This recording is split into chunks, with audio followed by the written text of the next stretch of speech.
All right, everybody, welcome back to the Phenomenal Student Podcast. This is the first episode in about 6 or 7 months.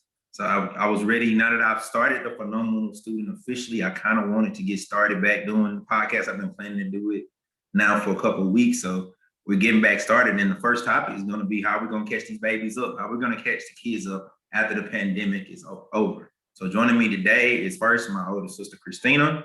We grew up in the same house, pretty much raised me.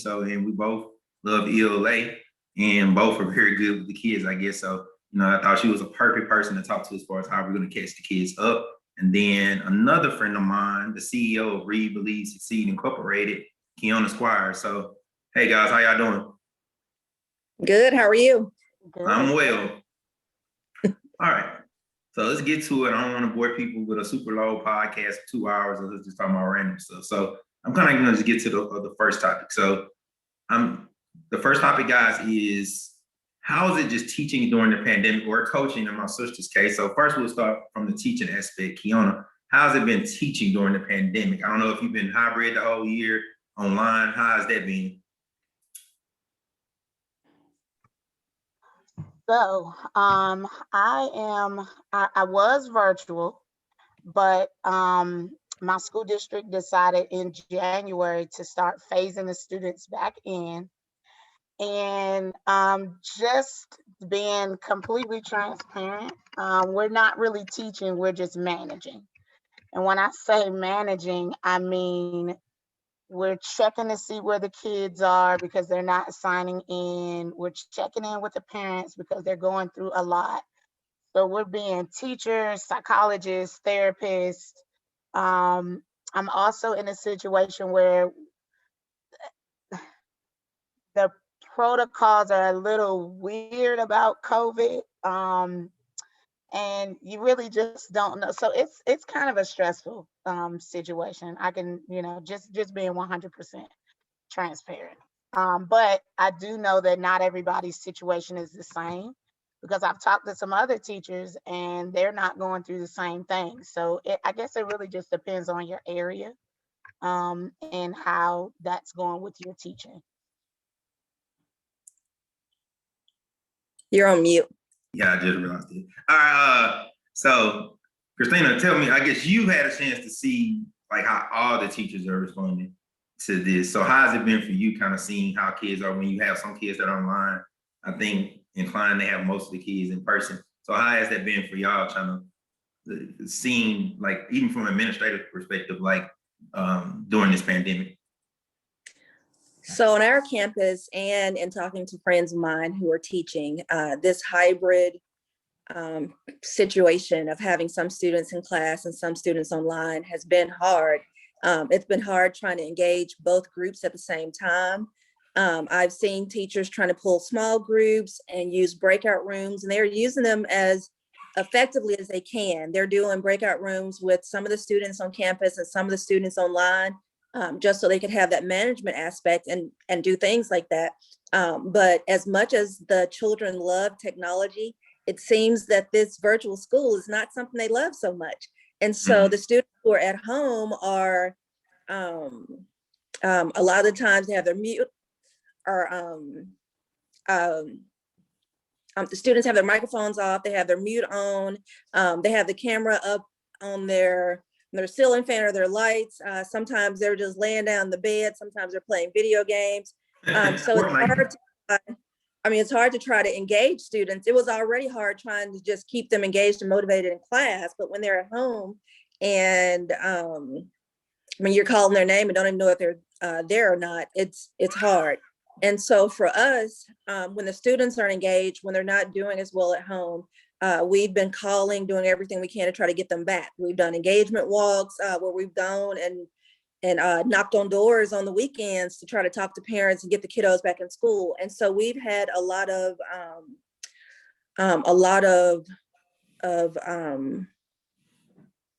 what's the word? We've been able to get a lot back. So we've been able to get a lot of students back on campus is good, but there's a lot of deficits because we're talking about they were out the whole first semester. So now it's like a game of catch up. I guess that's what we're discussing today. And it's just weird for me, just kind of I guess I should have been back in the groove for a whole month, but then here in Texas, we had, as you know, Christina, we had the whole winter storm thing, and that pretty much made 2 weeks of wash. And just getting back in has just been weird to me, like having a hybrid model, and as you said, kind of like trying to engage all the kids. And I think I've kind of adjusted to it a little bit. And I got a taste of it when it first happened, being just virtual, but it is very difficult. And just little things like I take assessment seriously. And I know like yesterday, I'm so used to being able to walk around or watch to see if kids are showing their work, and they're online. You can't really manage that. I mean, what can you do? What call parents asking, are they showing their, it's too much. So it's kind of difficult from that aspect. And then one thing I've kind of found that's been a little, I don't too much care for it. I don't know, it may be different in other places, but it seems like kids now are too locked into the devices. And as I was telling my kids yesterday, I was like, man, I was a kid, I played video games all day, every day. When I was a kid, but it was just video games, but I don't remember doing none of that stuff in school. But these kids, like, they're so used to the devices, you might see one of them pull a Chromebook up in middle class. You're like, yo, what you doing? So it's kind of like you're used to kids just being able to use Chromebooks on certain days or at certain times. And some of them might not even have it if you, like, especially at the elementary level. Some places are one-to-one. So you're kind of like, man, these kids are a little too glued to this now. So it's like, how do you even manage that now? That the kid, it's good that they know technology and they know how to use all these things now. Like, it tripped me out this week. This is a girl gonna tell me, like, do you want me to share my screen or do this? I'm like, what? I was like, share your screen? I was like, man, some grown folks don't even know how to do that. It's a third grader on top of it. So it's kind of like they have those advanced skills now. So it is some benefits to it, but at the same time, is it a little bit too much? I don't want to sound like the person yelling from my front yard and like, oh man, these kids are it's good, but at the same time, is it creating another issue that we really don't want to have? Because they still need to physically learn by paper or through interaction, not through being able to stare at a computer screen all day. So, all right, so we've talked about the human condition of the teacher. What have you seen from kids as far as like maybe the negative impact of being online as far as some of the kids? Now, I thought a funny story, one kid getting so tired of it that she pretty much duped her parents and a bunch of adults for 3 weeks trying not to do online instruction. So that was hilarious. But so Christina, tell me, what have you seen as far as like, what is the biggest thing just from a social emotional learning standpoint of the kids and being virtual or hybrid? So I think one of the things is that I'm going to talk about from like the ESL perspective. The students haven't been engaged with one another as much as we would like them to be. They haven't, I guess, felt comfortable enough to be able to talk and just be able to have that discourse with their classmates. A lot of the students at home, especially, there's no sense of the relationship. I know you have your phenomenal classroom, and so the students are there, they feel safe together. Y'all do team building, you do things that make the students want to participate. But I feel like a lot of the students who are at home don't feel like they're kind of plugged in the way they have been in past years. And so that takes away an integral part of what the students need to do. They need to have that discourse to be able to just bounce ideas off of each other, be able to speak and even let their voice be heard, and they're not able to do that. So that's before we even get to the academic things that they're missing. They're not seeing the anchor charts that are in class. I know that a lot of teachers are putting them in Schoology, or they're showing pictures and doing things like that, but for whatever reason, it just seems that it's not as effective as it's been in the past. So we try to do these things to accommodate this kind of digital world that we've been forced into this year, but it's hard taking all of those little pieces of the classroom that just made it work and make them try to fit into this digital world. And that's very difficult. I thought it was kind of funny you were saying that, and I thought about, I had one student, we just had certain students come back that were online in person, and there was one little girl, I think might have been yesterday, or it might have been Thursday, she was just standing up. Two of my students that went to the restroom, she was just standing up, like, what are you doing? And she was like, oh, I'm waiting for such and such to come back. I'm like, yeah, and I'm like, are you serious right now? Like, you're waiting for are you serious right now? And I was talking to one of the other teachers, like, well, you gotta understand, she been at home for like all year. So she finally get a chance to interact back with her class. And I'm like, yeah, that's cool, but no. It's like, I would play that. So you wait, like sometimes kids just do stuff I guess don't make sense, but So I kind of understood where she was coming from. They just finally get a chance to interact again in person. Because even as adults, we know it's different when you're doing stuff virtually as opposed to doing in person, and just that feeling of being there, that sameness, that oneness.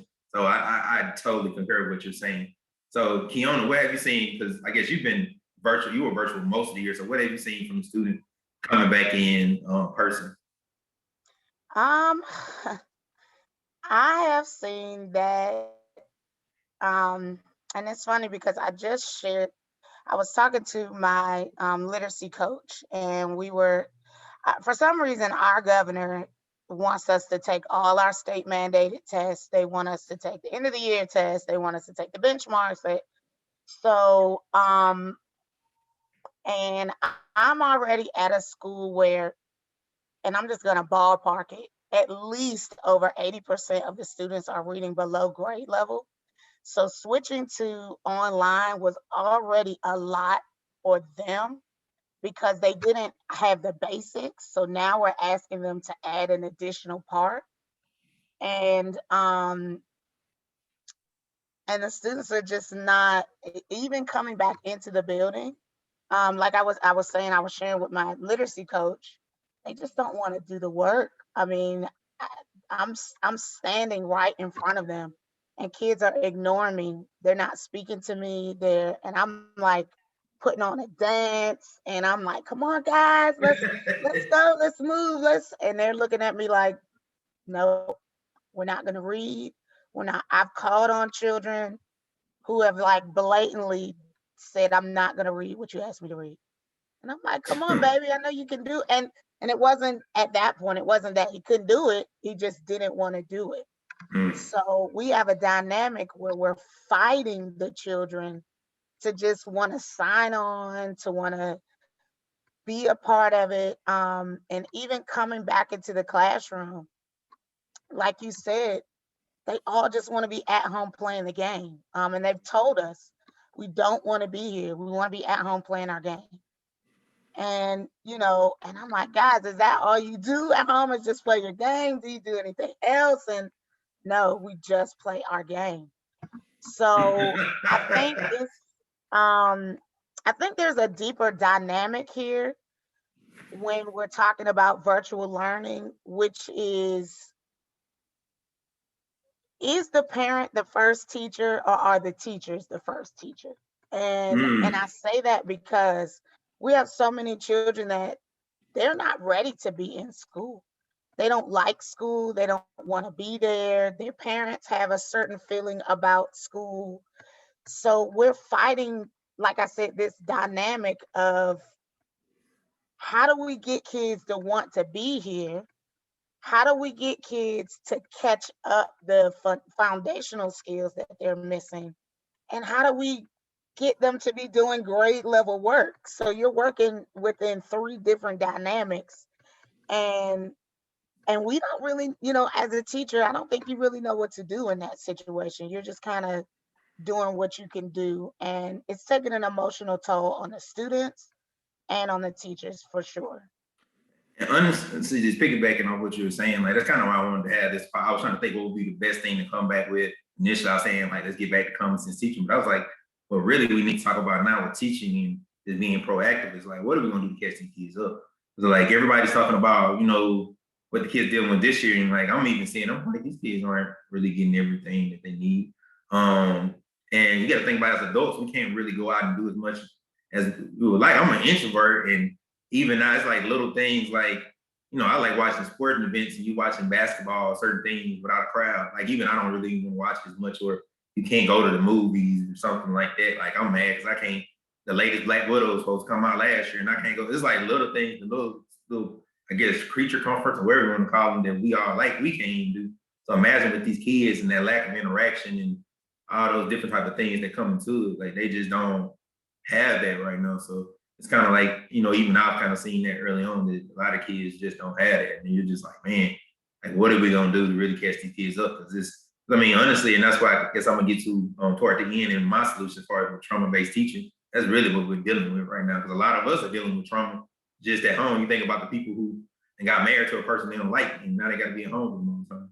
It's, just being real. So you got to think about it from a kid's perspective. they got to deal with their parents all day that they Or really your don't want to deal with. Let's call it what it away is. from COVID, or because I've got a coworker who's dealing with COVID issues. Her mother's Mhm. in the hospital, but they're still forcing her to teach online. They won't give her telework services. So it's a lot of trauma. I agree. It's a lot of trauma going on out Yeah, here. yeah. So there's so much. I mean, something's gonna probably shake that it's gonna be dealt with for decades unless people realize that's the thing you might do a little differently. All right, so let's get to the heart of it then. I go to you first, Kim. Let's talk about just the skills that the kids are gonna lose. I mean, even kids that struggle have typical things that they, acquire throughout the school year. What are gonna be some of the things you think that kids are gonna lose? Just basically, really, we essentially had a year and a half. We're gonna have a year and a half without school, assuming everything goes back to normal next August, assuming. What are the skills you think kids are gonna most lose? So I'm always an advocate to say, and I know this is an unpopular statement to say, the pandemic has nothing to do with a lot of these kids being behind. A lot of students were already behind Mm-hmm. pre-pandemic, and it was just not discussed. And I think if anything, the pandemic exposed some of the issues that were going on in the school system, as in how are so many students going to the next grade unprepared? Mm-hmm. They didn't show mastery in the grade before, but they were pushed to the next grade. And it's just like this cycle. So now when the pandemic hit and kids are literally not in the classroom, now it's just like, okay, should we start thinking about school can't be the only education institution in our community? Because that's a lot of pressure to put on a school system that may or may not have enough resources, enough funds, enough. So that's why I always come back to, we got to start educating our parents on what are basic skills students should have. So when they start raising their babies, they can start trying to insert these skills before they start coming to school. So skills like, we've talked about phonics, Mm-hmm. being able to, being able to identify the letters in your name. I have a student that they're not able to, they can't say the letters in their name. And some of that is like, is that you needed to make that up, or is that somebody's got to be working with you on an additional level than the teacher? So I would say the skills that they're going to have to make up are the foundational skills they were already lacking: phonics, phonemic awareness, text structures, just being able to understand what a fiction story is versus what a nonfiction story is. And then, I'm just focused on reading. There's so many other things in math they're gonna have to catch up on. I was helping our math teacher do some small groups, and she was trying to teach division, but I had a baby who was not able to subtract. I'll never forget this. It was 77 minus 26. And I said, well, where do you begin, baby, for subtracting? He said, you subtract the 7 minus the 7. And this is a fourth grader. So, I mean, we've got to catch our babies up on the basics. And that's really it, I think. They'll get the other stuff if they get the basics. So Katrina, you can speak more from like even the ESL perspective. Like, what are some things you see that those kids probably gonna lack? So obviously with those kids, it's stuff like vocabulary development and just socialization as well. So what are some things you see that kids are just gonna skills they're gonna be lacking? Just having this year pretty much where you're just online and not even having human interaction. So I want to jump in on what Kiana was saying about the students lacking basic skills. It's eye-opening to see a student come in from another country. I mean, even the students who are here, I mean, we see it even in middle school and in elementary school. I know they're more, the teachers are used to small groups and doing things to try to help the students grow with guided reading, with pulling them in and doing phonics instruction. But in middle school, typically a middle school teacher wouldn't have had training in those things. Because Mm-hmm. assume that when a student comes up to middle school, they would have all the skills they need. Mm-hmm. But going back to the student who's just coming into our country, though, a lot of people want to use Google Translate. But if that student was lacking skills even in their native language, and we're trying to have them read their language on Google Translate, and they can't even really read that, then we just have deficits all over the place. We're building on a foundation that's not there. And so we're really just starting over with the English. And so it seems like you're starting where an elementary teacher would start. But a lot of our teachers, I think, are ill-equipped to be able to do that. So the question becomes, how can we help them? So as far as our ESL students, we have a lot of the strategies to help students acquire language. A lot of the mouth readings they would do in class, a lot of the vocabulary, again, the anchor charts, like all the things that we do to try to build on them. I think of a lot like my old kindergarten classrooms when we would have the words written for like book and like lights and all the different things to help them acquire that language. But the students are in the classroom even to get those sight words, like high frequency words and things like that. So it's going to hurt them a lot, especially if they're brand new coming in. I mean, because imagine coming into a new country and everything is really tailored to those native speaking kids. So if you're online and the teacher's just teaching in English and all you know is French or all you know is Mandarin, and you're trying to grasp something from that, it's just going to put them back at least this year that they're trying to do that. I don't know. There's a lot. Yeah, and the thing I kind of noticed initially, and I kind of thought about is, I think I remember my assistant principal told me yesterday, he was like, man, you want another bookshelf? Because I think I asked about some particular bookshelf that I wanted to use for my class. He was like, man, you want another one? Because I bought new books for the kids and did all of that. But I kind of thought about, like, man, like, what about the online kids? It's not like they come to school and check out no book. So it's something simple as just them reading, that obviously helps. Now, most kids actually don't like to read. But at the same time, because I do think a lot of reading skills can be taught online. It's just how you do it. And I mean, maybe a lot of teachers aren't comfortable doing it as far as like, so I think some people are so used to doing the typical go-to as far as like, you read a live book or you do this, you do that, instead of, using videos or different things. So I think those things can be done. But I think some of like kids just being able to read, so obviously they're gonna be behind reading levels and all those different type of things and just overall comprehension. So and then I think comprehension will go down because it is that aspect of kids being there in person. Because I have one particular classroom where I have a group of third graders. The stronger ones are actually online. So I was like, man, I wish they was in person and it was a full class. I could put them in groups and then the other kids can hear their like overall, their cognition and what they're thinking at the moment instead of them going into breakout rooms with other kids online that would be in class. So you could put the strong with the weak and then they would hear that and they would build their comprehension. And that's the thing that starts at the beginning of the year, moves toward the end of the year. So I do feel like it's just not quite the same.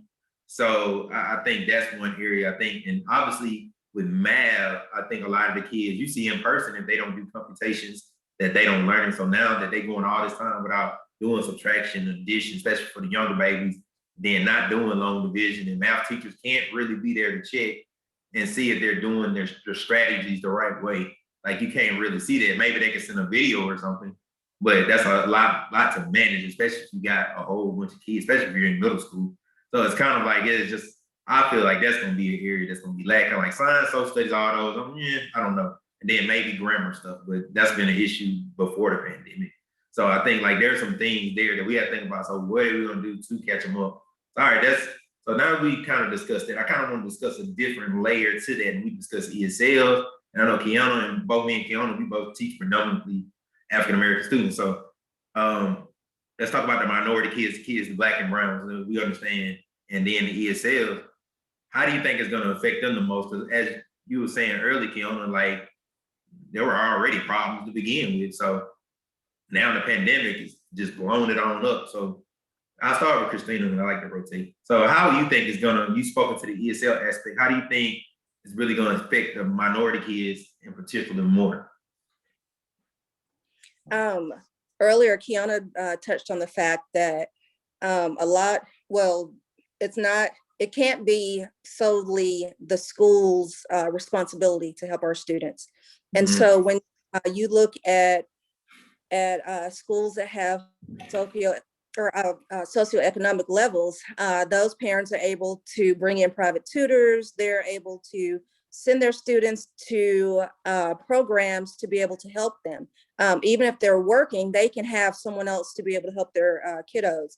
But when you look at students who are in lower socioeconomic levels, the money's not there a lot of the times for that to be able to happen. And if the parents having to work, then the students aren't gonna be able to get any help, any reinforcement on these skills they need. I don't know any parent, no matter what their socioeconomic status is, who wants their child not to succeed. It's sad to have to speak to a parent who's in tears because they want to help their child, but they also want to keep a roof over their heads. And knowing that they don't have the means to be able to help them, and so they rely so solely, and they just put all of their eggs in that basket of the school working miracles and being able to help them. So it's sad to see that a lot of our students seem like they would fall by the wayside. I know that there are so many teachers who are dealing with issues outside of the school and having to come onto the campus and put on a strong face. But I know, and being able to see teachers in across all the content levels, across the electives, who are pouring out and pouring out and pouring out and pouring out. But the issue is going to be that at one point they're not going to have anything else to give. And so if the families don't have anything to give and the teachers are at their last for what to give, our students, of course, are going to, they're going to fall even further behind. So all the time that we had before to be able to pull them into like little small groups and to be able to work one-on-one with them and to do all those things, it sadly is not going to happen in most places this year. And so those students who are already behind are going to be further behind, and they're going to get passed on, because I don't think that there's going to be much retention this year, especially with all the changes that are going on with COVID. So if a student was blessed enough to only be behind one grade level, they're going to go ahead and be 2 levels behind. But if we're keeping it real, we know that a lot of these students are a whole lot more than that. So we're just piling on and on and on. And they're going to a next grade level ill-equipped. And if that level happens to be you going from elementary to middle school or middle school to high school, that level of support dwindles. And so in the upcoming school year, we're going to have to be super intentional about catching those students, especially the ones who are transitioning across campuses, to be able to plan for interventions. To be able to plan for interventions and to be proactive instead of waiting until they get there and seeing the deficits and trying to do something about it then. All of us know skills that the students were traditionally not doing well in, the inference and all those things that we always see, an issue like that. But if the students can't even comprehend what they're reading, then inference isn't going to matter, because you cannot build on something that's not there. So for those minority students and all of our students, we're going to have to look and plan and be proactive in order to pull them out of this quicksand that they're going down in. So Kiana, what's some, like we've spoken before, you'll deal with some stuff honestly I haven't even dealt with as far as like what kids are lacking as far as skill wise. So what are some you think is going to happen? Like, cause you were virtual half the year. So how is it going to be? Like, what have you seen as far as like, how you think is going to affect the minority kids the most when it comes to this whole pandemic deal? Well, as I keep saying, they're already affected. I think the best thing for us to do moving forward, and when I say us, I mean school districts, I mean mayors, I mean governors, I mean state representatives, we're gonna have to be transparent. And what I mean by transparent is we're going to have to stop making it seem like everything is okay. Because I think school districts do that a lot to not cause panic. It's like, nope, our graduation rates are high. We're good. We're fine, guys. Don't worry. We've got your scholars. But then you also don't know, like you mentioned, in middle and high school, reading teachers may not be trained on reading. I can tell you, I've been in education for 8 years, and I had to force my way into an Orton Gillingham class, of Foundations, which is like an off spin of Yeah. Orton Gillingham, and so they're putting us in the schools and teaching subjects that we're really not experts in. And we're gonna have to be transparent about that. We got to get teachers in preparation programs that are actually gonna get them ready to do the tasks that we're being asked to do.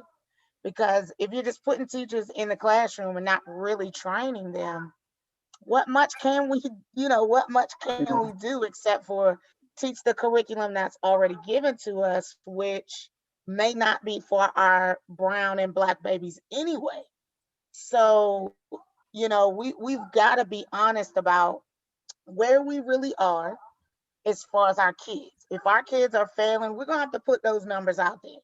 And not to be negative, but just to understand this is our starting point. So when we start making actionable goals, we're not making goals that don't really fit the problem. Because I think also sometimes that's what a lot of school districts do. We get into these think tanks and we get into these meetings and everybody's coming up with all these solutions. And, oh, let's do this, let's do this, let's do this. And they implement these things, but they never really actually talked about the problem. They just started with the solutions. So, we can't do that to our children because like your sister would say, we got to be intentional, and being intentional starts with data. You got to start with data, Hey, because data is going to drive you to hold on, baby, hold on. Data is going to drive you to where you need to go, to where you need to get our babies. And the data clearly shows that there's a gap between certain groups. So if we start addressing those certain groups, we start giving them what they need, I can see babies catching up in a year's time, in 2 years' time. But we can't do that if we're, and me and you have talked about this, Jeremiah. We're implementing these curriculums that don't even fit the kids. Like, you want me to teach a get me started on that. I comprehension-based literally have a whole curriculum. podcast about this. Yeah, you want me to teach a curriculum-based, a comprehension-based curriculum when all my students are struggling with foundational phonics skills. Give me a curriculum that has some phonics in it so I can, merge that. So until we are transparent, until we're telling the truth to the public, to the teachers, I don't really see how we're gonna navigate out of this thing. We can't fake our way out. You know how they say you can fake it till you make it.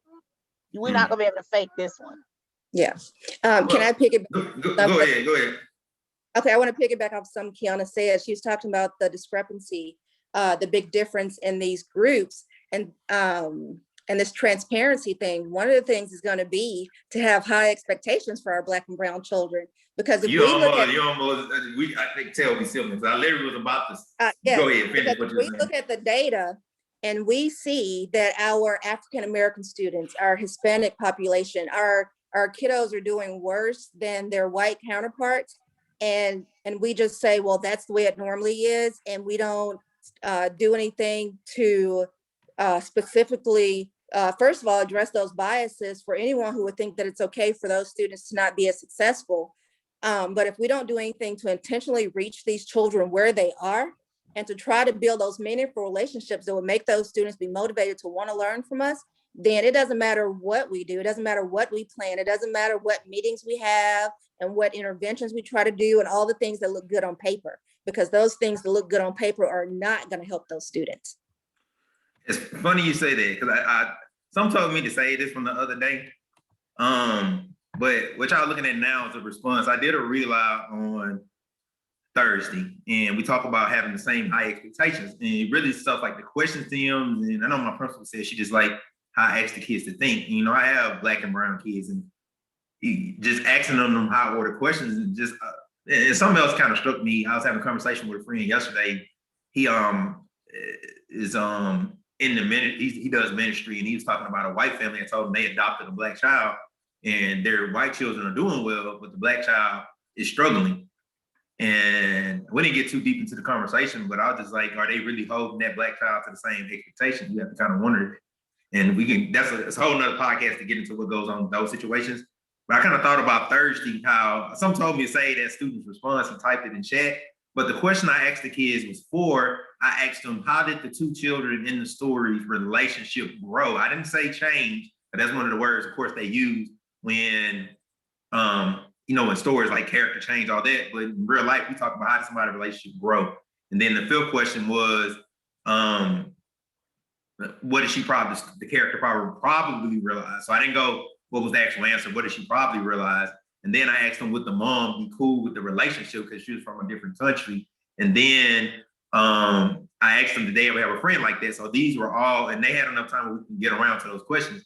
So the student responded to they started to grow and bond. This is a third grader saying this, using that word, and they started to talk to each other more. So he showed how their relationship grew. And then he said, yes, she liked Andy as a friend, and he's a nice, kind person, and a fun one. And then to evaluate how the mom would feel about their relationship. She's like, yes, because he's from a different country, so she'll like him to be Reema's friend. So it's like that they're from a different country. And then, no, I never had a friend like him that's be chill, annoying, and kind sometimes. So he was able to evaluate himself. But I think about a lot of times in spaces, for one, a lot of kids probably not being asked certain questions, but our kids, when are they asked to think like that? So it's kind of like that goes with it too. So they're already not really held to a high expectation level. And I told people I've had kids that were previously taught by teachers that looked a little different than me. And then I've had kids that look like me give me more problems than the kids that don't look like me because they're not used to someone actually holding them to the same expectation level. They're like, oh, because I kind of thought about it myself as a kid when I was younger. I realized I never really had any problems with teachers. But then I thought about it. Now that I'm a teacher, I was a young black male. I did well on assessments, like straight A's, and I didn't act up. So why would teachers do anything, say anything to me? And they're like, he ain't acting a fool. He performed. So I just won't say anything to him at all. I won't say I didn't get any praise or anything like that, but no teacher ever pulled me aside. Like, hey, Jeremiah, you can do better. Or even when I was in middle school, my grades started to get a little inconsistent. Nobody pulled me aside like, Jeremiah, you can do better than this. No, it never happened. That conversation never happened.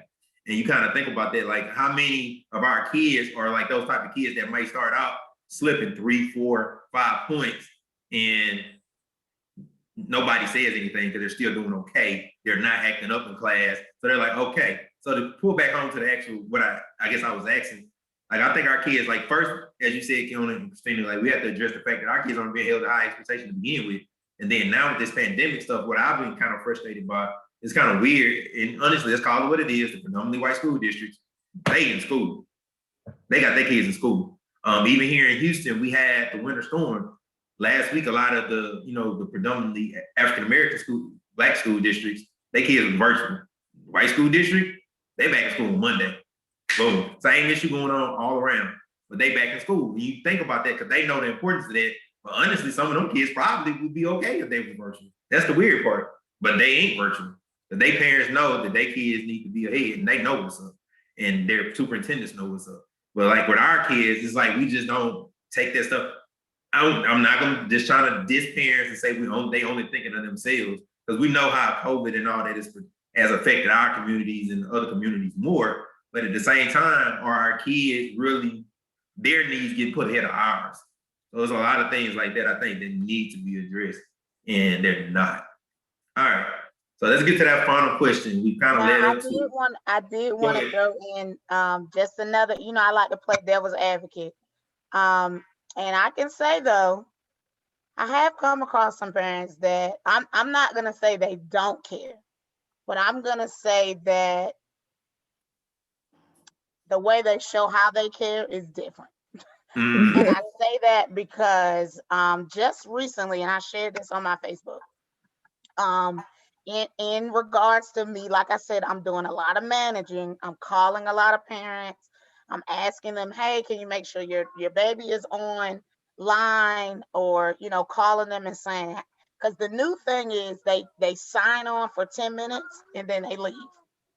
So I was telling a parent, hey, and I've told this parent this before. I'm like, hey, I noticed that he's still leaving class, he's missing assignments, and he's really one of my stronger students. I can tell based upon the one or two conversations that I've had with him, that he is pretty strong. So I'm, trying to advocate to get him in. And when I say she cussed me out, she cussed me out, told me I was worthless, I was good for nothing. I was So there is something to say about um accountability is not always welcomed sometimes. And I think that's also another conversation that needs to be had, which is, if somebody would have had that conversation with you, Jeremiah, and I'm not saying your mother would have, but would your mother have said, don't talk to my baby like that? Don't, because we do have some parents that will get into that mode. I don't think she would. I know what you told me about your mom. She would. Trust me. No, But in you my do case, have I see what you're saying. though. In my case, probably not, but in most people's cases, I see what you're saying. And this child this year is not. Every year I have groups of parents that do not want you to hold their child accountable. Right. So, and that makes it hard, because then the school, the school's gonna side with the parent every time. Oh yeah, They the don't client is want always you. right. If the parent doesn't want you to hold the child accountable, then the school, they're gonna tell you, hey, don't do this, don't do that. And then once one parent and child sees that, then the next child sees that, Yeah, and they then it squad becomes a up. whole thing. So school is it's a lot of dynamics, and it's a lot Right. of things, Moving at parts, play. and I mean, and that's probably a whole nother podcast. How sometimes as a former administrator told me, the adult issues get in the way of the kids. That's the truest reality of it. And I think that's the part people don't see, that from a parent side, because there's been things I can remember something happened my second year, and a parent was making a big whoop about something, and they ended up pulling the daughter from the classroom, and I was just like, man, you really don't know what's really, because I think she mentioned something, just being raw, just being real, transparent, like just saying something about classroom management and different things like that. And I'm like, yo, you don't realize, like, I'm disciplining kids, and the principal coming back and to giving them a cookie litter and telling them, reversing it. And if they your biggest behavior issues and somebody doing that, what you think the rest of them about to do? Them kids know that they ain't gonna get in trouble for something that's gonna cause issues in the classroom. There's some other layers to it too, but you can't tell the parent that's what's going on. You can't even tell them, and you just gotta, you cannot, like, so it's kind of like you just gotta deal with it. All right, so let's get to the final question, and I kind of gonna pick it back off some of the things you're gonna say, Kiona. So maybe I'll just kind of start first for how we gonna catch these kids up. I kind of wrote down a few things. First, we gotta start with, like, every teacher probably need to be trained on trauma-based teaching. I had something happen in my fourth year. Like, I had a student had something happen with the sibling that was just bad. And it was the middle of the year. And then I realized how ill-equipped I was to deal with it. Then you're in the middle of a school year, so it's been easier, like, you knew coming in that something was going on. You already can kind of be thinking how you're gonna do it throughout the year. When you're in the middle of the year, you're kind of like in go time, you're trying to get certain stuff done. And your classroom tends to be in a rhythm. So a kid coming in and disrupting it kind of just, and you're trying to be nice, but at the same time, it's affecting your whole classroom. So it's kind of, I think about it now, though, you're going to be dealing with a lot of kids.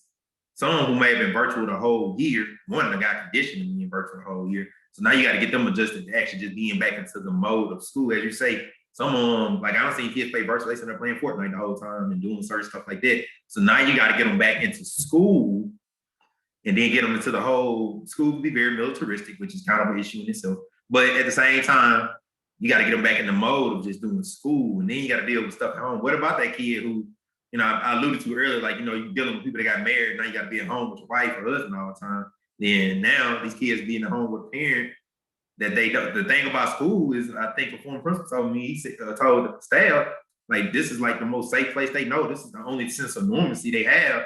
And then now they've been at home with this crazy parent. I mean, just call it what it is, this crazy parent the whole day, dealing with all that, doing this silly stuff. They can't some of them can't turn their cameras on and they unmute themselves because I know it happened a couple weeks ago. It was a kid, a parent cussed in the background, not even thinking like, hey, my child is on virtual. Like I might need to chill out. No, they back. I don't give a bleep, bleep, bleep. You're like, okay, you know what I'm saying? So you got to deal with that part of it. I think that's the first thing. So we got to address and train every teacher on just what trauma-based teaching is. And because we talk about SEL, this is trauma-based. I think that's a whole different thing. And then traditional methods, obviously, you know, both of you know me, I'm not big on that at all. But I think the traditional way of doing things is not growing kids enough. Like we're gonna have to switch it because obviously we're gonna have to catch kids up. So we got to throw out the window like, hey, this is how it's done. You have to do it this way. Because honestly, it hadn't even worked before. So why all of a sudden we think it's gonna work now with kids behind? Kids possibly gonna be 2.5 years behind. And these methods we was using before, it was only growing kids a year, maybe year 0.25. So now you're talking about using the same methods and these kids are 2.5 years behind. It's kind of like you got to maybe think we got to reinvent the wheel a little bit. We got to come with some different ways of how we teach. And we should have been doing that because honestly, and I'm kind of getting on my soapbox, with technology and stuff, you were supposed to be doing that the whole time. But now people like trying to play catch up and they've been pushing, putting on evaluations, technology integration, and people don't want to do it. So that's kind of like one thing too. And then finally, what else did I write? And I think I mainly touched on traditional methods and kind of what you're doing, Kiana. Parents gonna have to be educated, regardless of, for one, what color or what anything. Parents need to be educated on what school is, what skills are being taught. You know, I've had a former parent who's telling me that they aren't getting a lot of communication from the teacher. I was like, man, because I've seen in my career, and I had a good mentor teacher my first year, shout out to Corey Niblett, about communicating with parents and just telling them what their child is working on in school. You'd be amazed, even the parents who weren't, you know, they may have odd ways, that they at least kind of have an idea of the skill, that they'll at least want to try to work with you. They won't give you many issues. That's just advice to any teacher. You start sending them stuff like that, they tend to chill out a little bit because they like, hey, we ain't never got this from nobody else. But two, it educates them as far as what they're, hey, this is what plot is. This is what, because we learn these things in a way when we were kids and we think about it. We watch these TV shows and we talk about, oh man, you know, this particular show, you know, this, and this, and we talk about those things, but it's really, we're talking about characters and we're talking about, oh, like me, I don't watch Power Book 2 Ghost because I don't like Tariq. Like, I don't like him as a character. I don't like he's a bad person, whatever. You're evaluating, but you can teach the kids to do that too. We're essentially teaching them these things, but we're using different verbiage. So if you tell the parents, this is the connection to what they're doing, because we really should be teaching, we're teaching them how to evaluate real people. So they're doing all the same things. So teaching the parents and educating them so they can educate their kids, because we don't know if a pandemic could come again and we're not done with this one in a couple of years. Who knows what happens? So we really have to, I guess, think about that. So I'll start with Christina first. What do you think specifically solution-wise that we're gonna have to do to catch these kids up?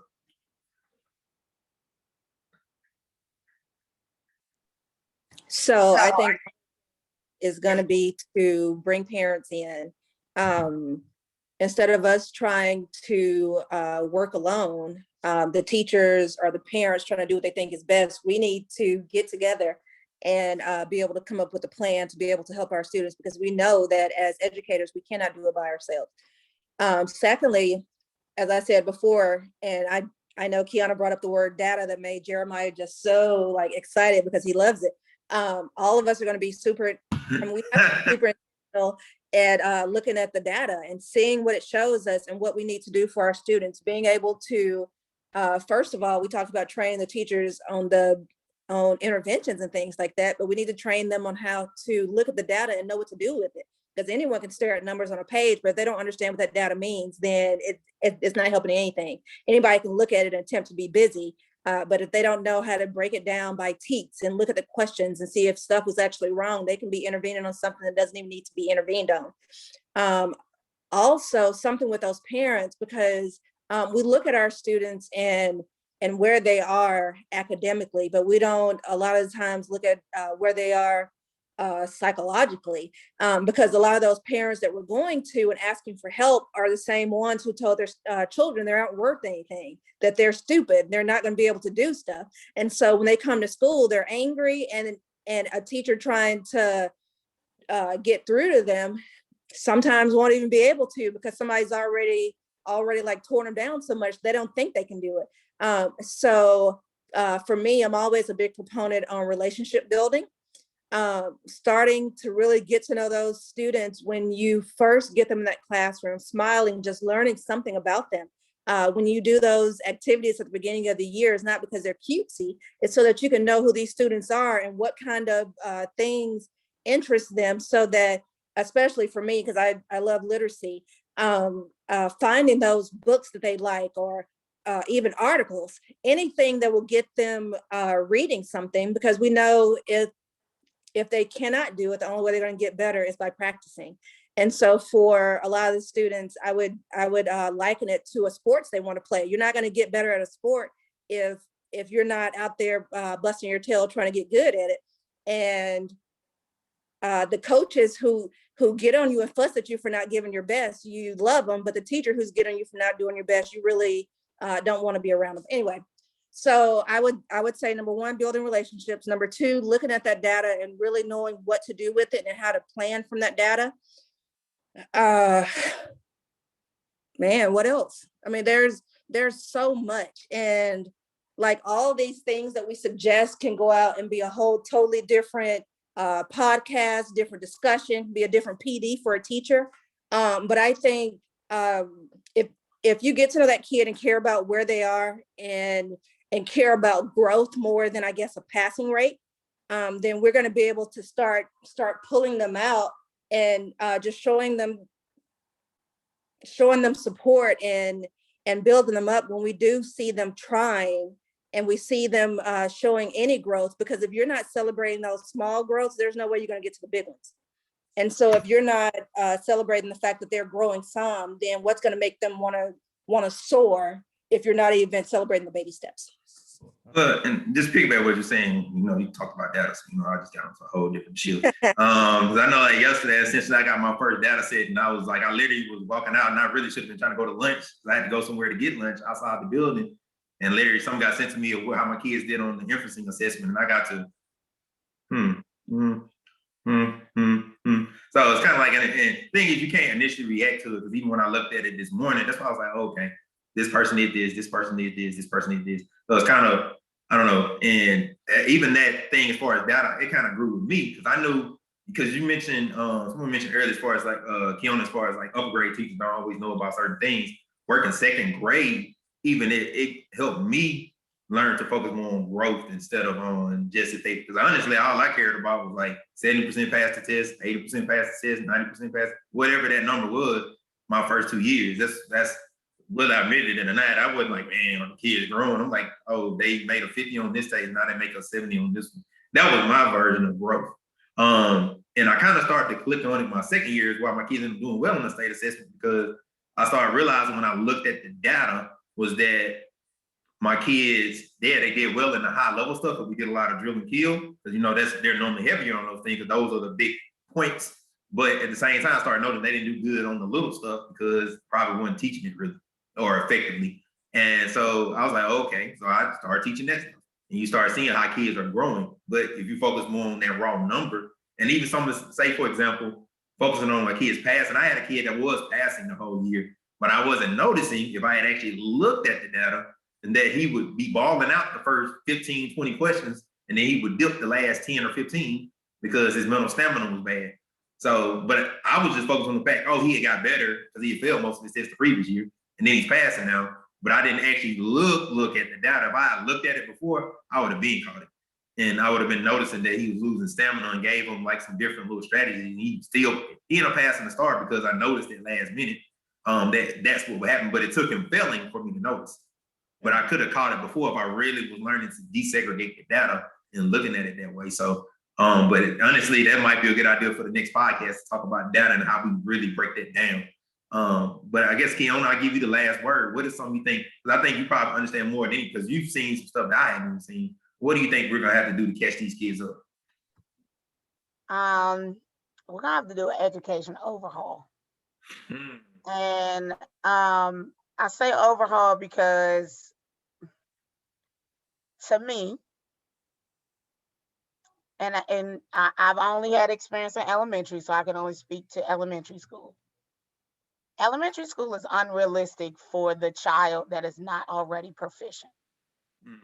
So, we know the statistic of if kids are on grade level, if they're doing good, they will continue to do good. But students who are below, unless a major overhaul happens, they're going to continue to be below. What I'm saying is, you know, e- even at the fourth grade level, why do I have 92 standards? That's ridiculous. Right. 92 standards to teach a child in reading in 1 year span. I mean, I get some topics overlap. I get, but a lot of this stuff is, like common sense teaching. Does your child know how to answer a question? Mm-hmm. Does your child know how to, read a different text and maybe bring it all together? But all these different things that we're asking kids, I'm like, let's prioritize and really figure out based on where this child lives, based on what do they really need to know to be successful?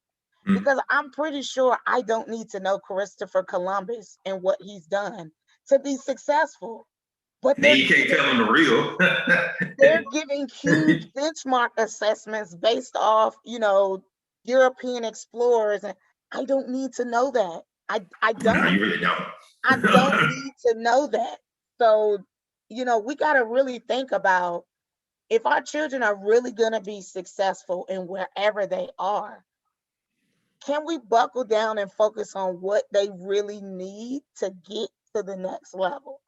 And I think if we do that, we can eliminate some of this running around that teachers are having to do, that schools are having to do to keep proving I'm doing this and I'm doing that and I'm doing this. We probably wouldn't have to do all that if we just cut it down to the basics. What are the basics of what this baby needs to know to be successful? What do they need to go and be successful at the next grade level? What do they need to be, what are the jobs in that area? What are kids going to be faced with as they move on to the future? Can we incorporate some of that into their education so when they turn 18, everything is not a culture shock as far as I was learning about Christopher Columbus all school year. Now I'm getting out here and I gotta be a coder. I gotta, do all these different things that I was never taught. So we definitely have to prioritize. And secondly, we gotta really rethink this testing stuff. We're testing the living daylights out of these children. Right. For Hey, I what? love tests, but I think you can't And, do it. and because it's like, for what? It's to maintain the federal money that you have. But if your population of students aren't doing well and have not been doing well for all these years, what are you really doing with this federal money anyway? So sometimes we really, this stuff almost crosses into a political arena because some of this stuff is unnecessary. We talk about the No Child Left Behind law. Was that really the best law for our students? Mm. And is some of that stuff affecting our children right now?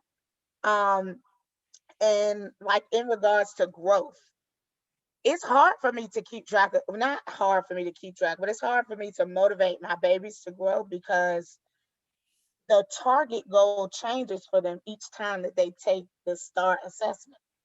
So you're talking about a baby who may developing the first time they took the STAR test. They were really close. They were gonna, so you teach, you teach, you teach, but then the assessment marker changes the next time you take it. So yeah, that baby had caught up, but the test says they didn't because now they're on basic again, or so we got to take some of these things out of the school system if it's not going to be for for the best for our babies. So I say all that to say we got to prioritize, and that prioritizing includes looking at testing and figuring out, are we using it to the best of its ability? And somebody loves testing. I remember I was telling my sister when I started this new job that they said they test every Friday. I was like, ooh, okay. but I do feel like it has to be used in an effective manner. Sometimes these assessments aren't always reflective of what the kids actually know or testing on the right stuff. You just testing just to be testing. And I even thought about here in Texas, what they did was they said that the kids are learning virtually. They were saying that they can opt out of the STAR where they don't have to take it. And I'm like, you don't do all that, you might as well just cancel the test because it won't be accurate. So you tell them you're gonna test half the school, and it's kind of like this. You might as well just. I mean, if you're gonna have to take starters, I'll take it. If not, just cancel it. But I think the state of Texas, this ain't getting on my soapbox, but it's saying like even I know like they can't go 2 years and not take a state assessment. That just sounds insane to some people. So just not have it because I do feel like there needs to be some form of assessment being done. I don't know. So I think it's just one of those things that you have to kind of like look at in regards to that. So I don't know. There's a lot that goes into it. And it is, like you said, it has to be an overhaul of how we're doing it. But in a sense, people always say that with education, and we know it can be a slog when it comes to our profession. When people say I think, but this is finally time maybe for a conversation truly to be had that things need to be done differently. Maybe we got to look at how testing is done. Maybe we got to look at what methods are being used, interventions and things like that. And we definitely got to get past the intervention where people, as Christina said, where people just look busy and they do RTI. Hey, I'm gonna meet with this kid today. Use the same thing I'm gonna use 3 years. It didn't work. Just being real, if people do it, they know it don't work and they still do it. It's kind of like those type of things. So like you have to start evaluating, is this method working? And that goes on administrators too. You got to be like, okay, if you're doing this RTI to be compliant, and that can be a dangerous word too. People always talk about being compliant, but I'm like, you might be being compliant, but is it working? Whatever you're doing. So maybe that don't mean break the rules, but maybe think about something that looks a little different that's actually going to grow them. And now we have to truly grow these kids because not only one, you're going to have kids more behind, you're going to have more kids behind than normally were behind. So that's kind of like the thing too. It's not going to be the typical what is supposed to be 20% in RTI. Now you might have 40, 50%. So you really are going to have to, probably more in some places, as you said, you got 80 below. So it's kind of like, man, it's going to be worse than normal. So you really got to think about not just your intervention, but your teaching methods as well. Are you reaching kids at that lowest common denominator? I don't want to say, man, this we gotta stop putting our friends in positions just because they're friends. Because we got a lot of specialists that are in specialist positions, but they're asking the classroom teacher, what should I do? You're the specialist. You should know what to do. Why they call you a specialist? Unless you just got put in that position because this is your best friend and she wants you here. And we got to start thinking about education as being a real thing. Well, I think that goes with, and I guess this may be our little, I'm going to go ahead and stop recording here.